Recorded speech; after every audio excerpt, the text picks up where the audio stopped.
Hi everyone, welcome to another episode of PDQPD. Today I want to show you Google's new citation tool.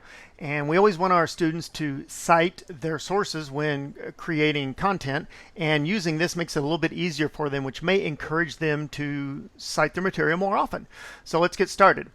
You can see here on the screen I have two sentences that I've written here, and I'm going to show you two different ways to use the citation tool. Now the first one here, retrieval practice, is the practice of deliberately recalling information in an effort to improve learning rather than simply rereading the material. I want to cite my source for this, and in this case I'm going to jump over here. I got this information from this site here, this What is Retrieval Practice. So I'm going to click on the end of my sentence here. I'm going to go to Tools, and I'm going to select the Citations tool. Now you notice this window opens up, and so far I have no citations. First thing I want to do is I want to choose from the options here what style I want, and I'm just going to stick with the default MLA, and then I'm going to add a citation source.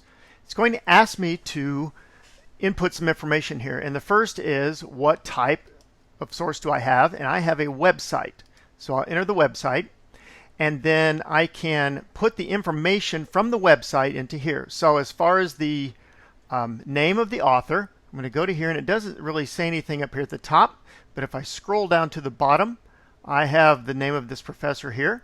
So I will jump back and enter her name.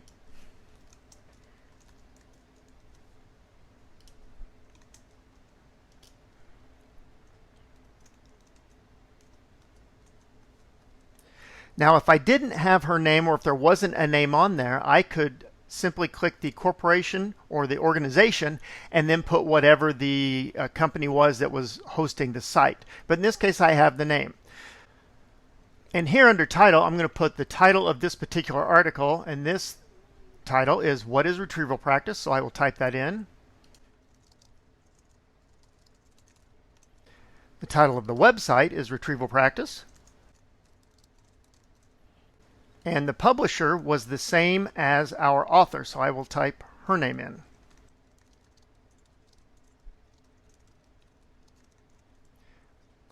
Then I will add the URL of the website. So I'll just jump over here, copy this,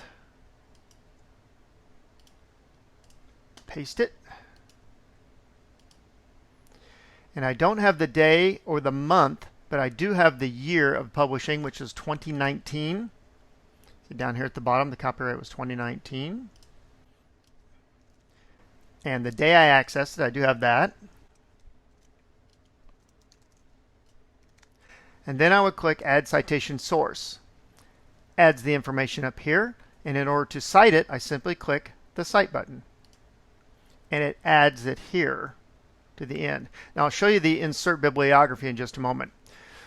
So that is for a website. Now down here in this second sentence, it's also about retrieval practice, but I pulled this one in from a book. So I want to add a new source, and this time it is a book. And I access it by print. I have the actual book, and there are two authors in this one. So the first one is Matt Miller, and I have a second contributor, so I'm going to add the plus contributor, and the second author is Alice Keeler. Scrolling down, the title of the book, the publisher,